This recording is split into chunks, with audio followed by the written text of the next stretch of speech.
De gustibus non est disputandum, as my Latin master taught me. There is no accounting for taste. Now, I'm a 32nd Indian, but I do not care for Indian silver because I love the line of silver, as you've seen with the Amada dish. But the quality of craftsmanship, the quality of design in this Kutch Indian silver set, that would be about 1870, 1880. The quality is utterly stunning. But I love that, but I can see how you love the beauty of the shine and of the flow of silver, whereas this... We talk about the patina, not the shine. Patina, sorry, yes. If you wish. Of course. But it's a very fine piece, but not for me. I am educated now, thank you. Something else to avoid is tourist tat. You can get it in many places of the world. That is Greek.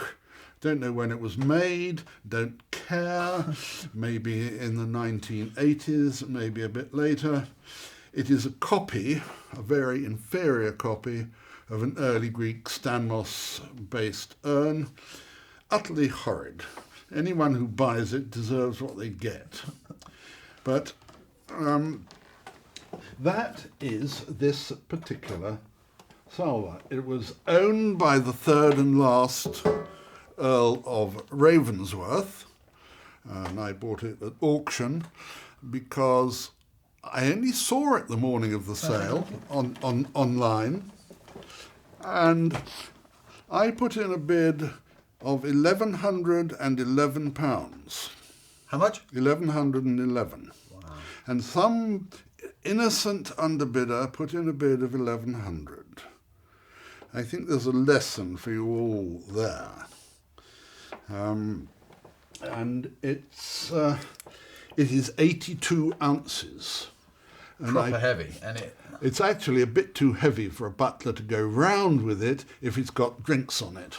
But it was a wedding present to the Earl's nephew. Stunning piece. And it is quite lovely. And I didn't pay a lot more than the scrap than the scrap value. Talked about the effect of light. This is a little Mexican dish, which don't like the legs, but the shape, the design is lovely. It shows shows light. Is it a typical Mexican shape? You don't find it anywhere else. I wouldn't say it's typical Mexican, but it's rare anywhere else. And it seems a shame to put anything in it, doesn't it? You just leave it out for people to admire. There's something important on silver, the older the more important, which is the patina. There have been some silver experts who think that patina is the only thing that matters. A great silver man called John Luddington wasn't interested in anything that didn't have an undamaged patina. Normally, when I buy a piece of silver that needs any work, I ask my silversmith, can he mend it without damaging the patina, without detracting or degrading it? And if he says no, I will say, make it good only to the extent it doesn't damage the patina. So the patina is the shine? It's actually the depth, okay, of the appearance, the luster. And by looking at that, an experienced is silver... it patina or patina? I mean... Patina. Patina, Patina is tomato. usual, but when anyone accuses me of mispronouncing anything, I say, yes, you're quite right, it's a rather archaic pronunciation. But patina, unless something has been kept in a black velvet bag in a bank's vault for 150 years, can give you a very good idea of how old it is. As I mentioned before, you have the machine age coming in with George IV. Very sad, but as we have seen from that centrepiece made by the Bishopsland student, Silversmithing is not dead. It's a much smaller craft than it was, and a friend of mine in America who ran the American Silversmiths Association said he doubts there are 3 people left in America who can make a silver tray. Now, to make a silver tray, and in this context a salver is a silver tray, like this Ravensworth salver, is very, very difficult, because the thing is so likely to get faintly out of true. But the art is still there. The craftsmanship is still there, even if we've got to wait 100 years before we can afford to buy it, because made new it's so expensive. We have touched on the fluidity. So heraldry, I mean, you've got the coat of arms here. I find that fascinating, because families did their own coats of arms for their own dinnerware and so forth. And they got it from the College of Arms. Note, there is no such thing as a College of Heralds. Okay. And it can teach you a great deal about a piece of silver, particularly the provenance. And if something has the arms of the Dukes of Beaufort on it, for example, that makes it far more valuable, because we're all snobs, particularly auctioneers and silver collectors. This is an interesting pot. I bought it on eBay for about half what it's worth, because the innocent vendor listed it as AF. So everyone who knew anything about anything thought, oh, as found. As found, yeah.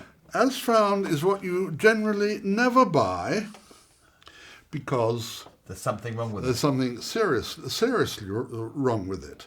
But actually, I said to myself when I looked at it, that's not as found. It turns out that this pot was made by Andrew Fogelberg in 1778.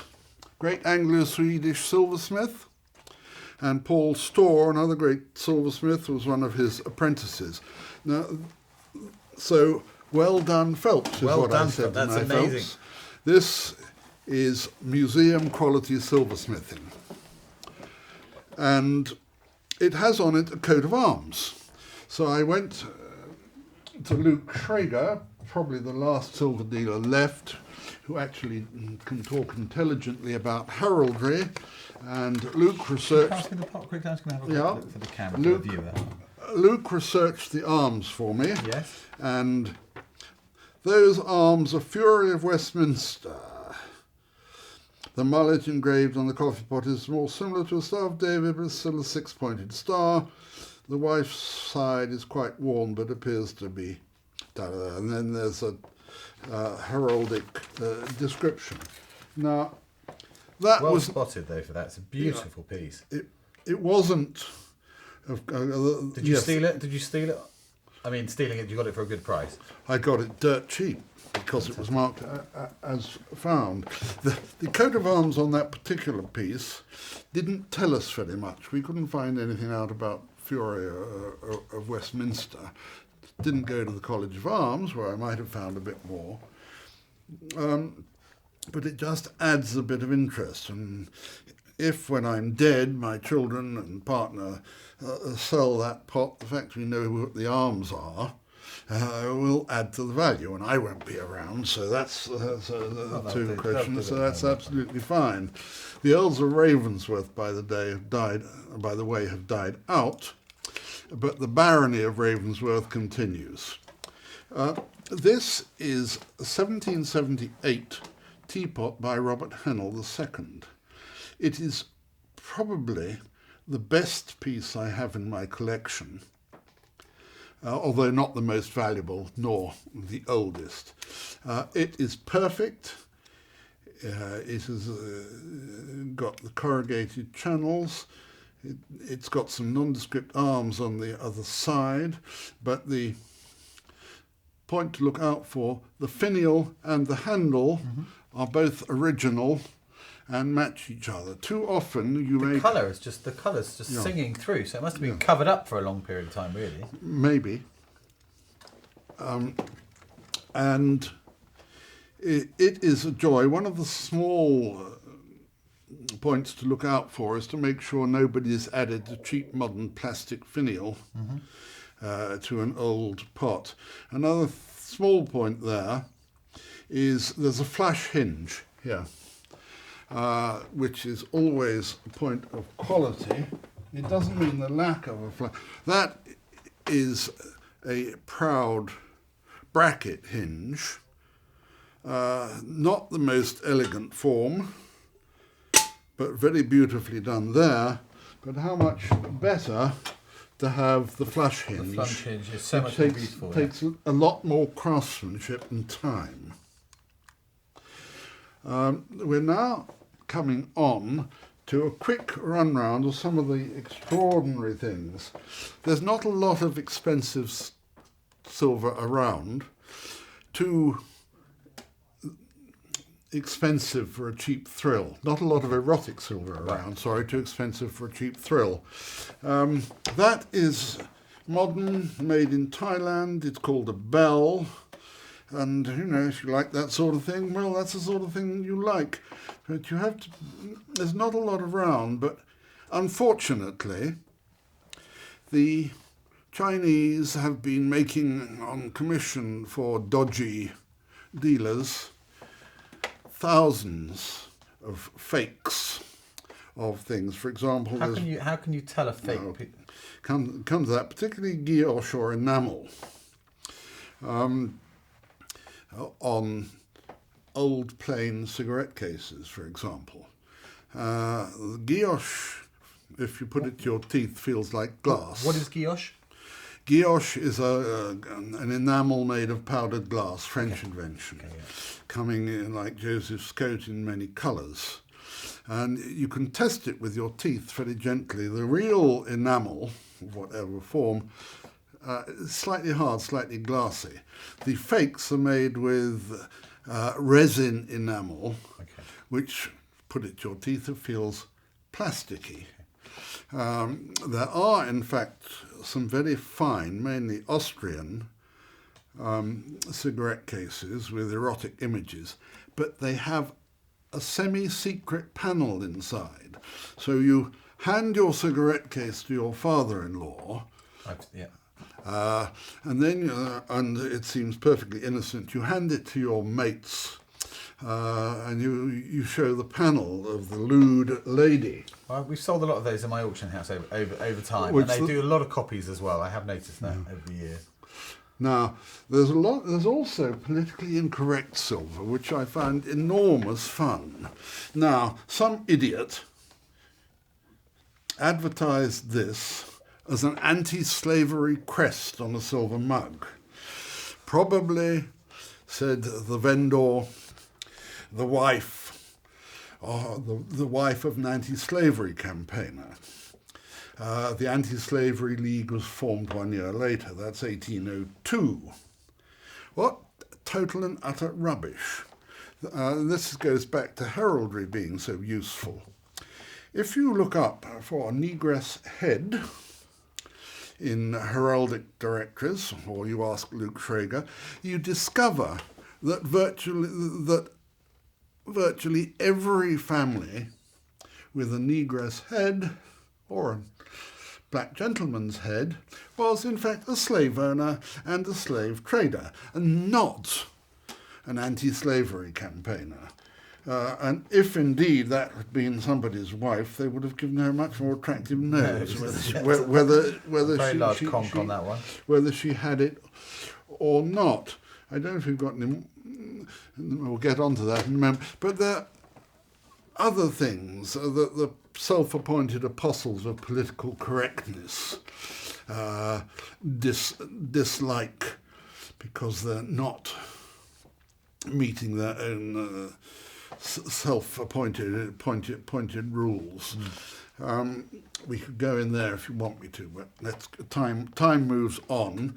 This is silly silver. That, believe it or not, is a bookmark. Oh my goodness. And it's made by people like Asprey and Cartier and Tiffany, for people with more money than taste to give to their friends with more money than taste. And there are lots of bits of silly silver too. Ugly silver. Now, I said to you earlier, Addison, that there'll always be someone to love any piece of silver. And that was sold by a friend of mine on eBay, and somebody bought it. God knows why. I wouldn't even pay the melt value for something as ugly as that, which, as you can work out, is supposed to be a salt cellar. Witty silver. I love the little duck with the umbrella. Absolutely sweet. Don't know anything about it. It's not hallmark, but it's silver. Whereas you may have heard the expression, well, you certainly heard the expression, rat tail applied to cutlery or flatware. And there you have a rat tail spoon. But you very rarely see something as witty as that one. Now, I don't know if you can guess what that's for. There's a dining club in London that meets about 4 times a year, and every member has to bring along something in silver whose use is unknown. Can you guess what that's for? Is it a knife rest? You're 50% right. It's actually a finger rest. So when you are next having your nails painted bright vermilion, Addison, you put your finger there, and the sexy young lady who's doing your nails will then paint them bright vermilion. Fantastic. Or I have to get one for my wife. yes, they come to market fairly rarely. It's only the second one I've ever seen. Now, why? That is solid silver. Silver clothes peg. It's a silver clothes peg, which probably does a very good job as a paperclip.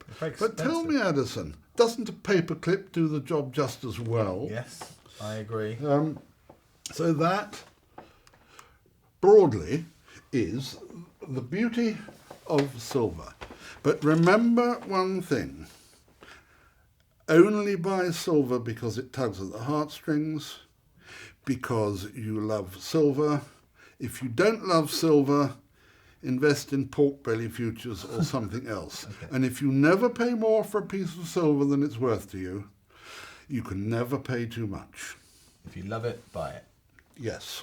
Barry, that was absolutely fascinating. Thank you so much for coming in, sir. And have you got any tips for the viewers if they want to buy, apart from obviously if you love it and it tugs your heartstrings, if it's an investment buy, are there any tips that you could think for them to just little mistakes that could come up if they're looking for something to invest in or to buy? If you're buying a priceless ewer by someone like Paul de Lamry, and I don't think we'll ever see any come to market again, the metal value is irrelevant. If you're paying £100,000 for a piece, the cost of the silver is neither here nor there.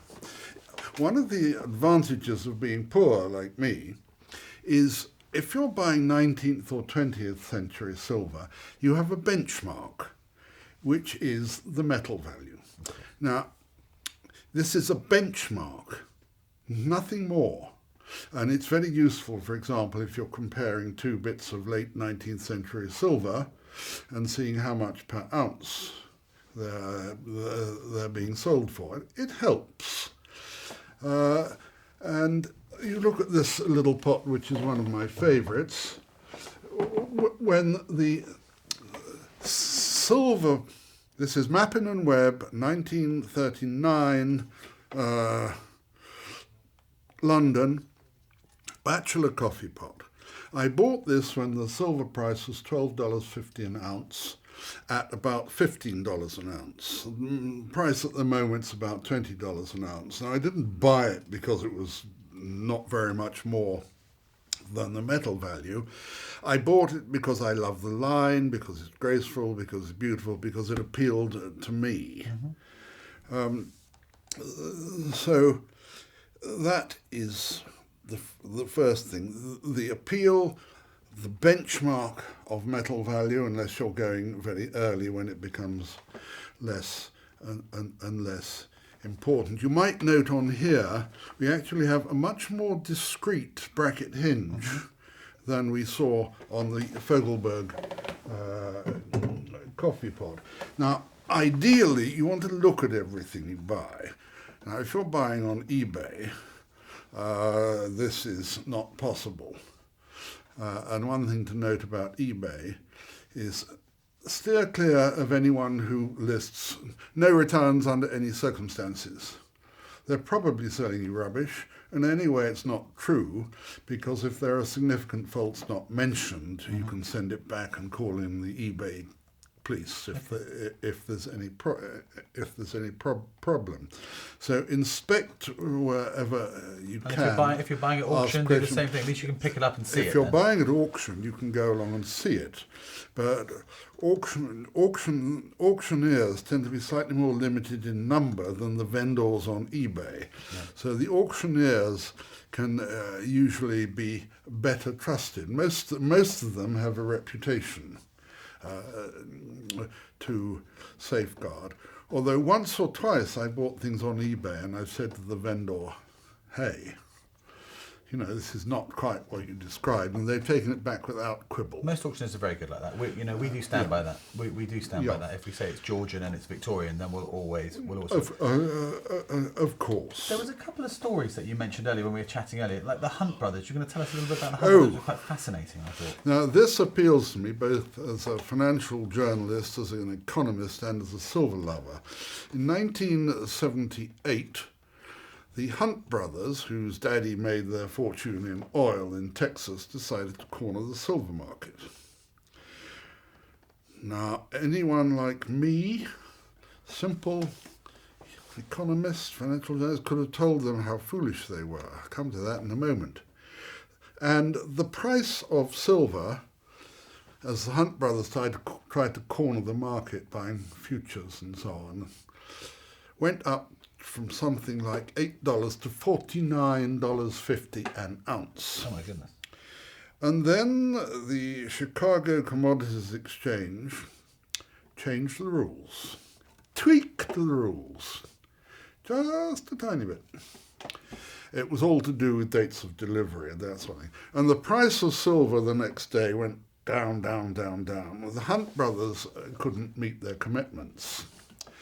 Well, I've got no sympathy for the Hunt brothers. And they went out and they went out. But but the tragedy, and it makes me feel like weeping even now, is that an awful lot of very fine silver was melted down because there weren't enough buyers around. We had a similar thing a few years ago, I think, when the silver went up to about £30 an ounce for one day. I had £1 million there was a spike, but we didn't have much meltdown. But if you are thinking of trying to corner the market in a commodity, don't go for anything so widely traded as silver. Did you know, for example, Addison, there's a futures market in molybdenum? Go and corner something else and leave silver lovers to the silver market. Fair enough. Barry, thank you so much. That was absolutely fascinating. And I have to say, ladies and gentlemen, I'm going to build this up again and give him a little plug here. The Silver Collector's Lexicon by Barry Phelps. It's a super easy read. It's all done A to Z. Really interesting. And Barry, you've been fantastically interesting. Thank you so much for coming in, sir. And ladies, I'd just like to let you know that you will get your next lecture delivered to your inbox in about 14 days.